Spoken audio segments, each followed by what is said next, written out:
Okay, would you please introduce yourself? Good day, ma'am and sir. I'm Mylene Villanueva Mendez, 45 years old, widow, and I have two kids. Ages is 16 years old and 18 years old.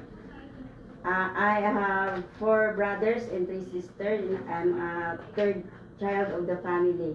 I am graduated in vocational course taking up a forest ranger. Okay, so do you have experience as a domestic helper before? Yes, ma'am. Where? Kuwait and Taiwan. Okay, how long did you work in Kuwait? In Kuwait, 2 years and 7 months. Okay, what are your duties and responsibilities? My duties are cleaning, washing, ironing, carrying the baby, Okay. and cooking. How many members of the family? 6, ma'am. Okay, one helper only? Yes, ma'am. Okay, how about in Taiwan? How long did you work in Taiwan? I'm working in Taiwan is 2 years. 2 years. So what are your duties and responsibilities? My duties is cleaning and washing and caring Elderly. and 2 kids. Okay, 2 dogs. How many are they in the family? 4. 4 members. Only Yes, ma'am. one helper? Yes, ma'am. Okay, so what do you prefer to take care? Newborn or children?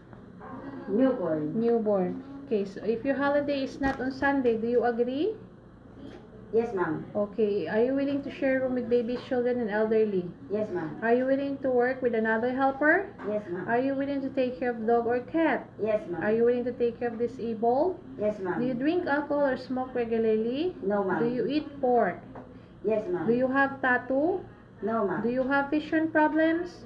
No, ma'am. Do you hold any certificate like first aid, caregiver, nurse, and babysitter? Yes, ma'am. What kind of certificate?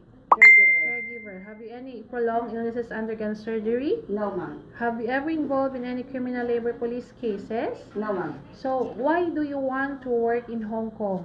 I want to work in Hong Kong because it's a high salary, good place, and I want to help my family needs. Especially, I want to save money for my educational children.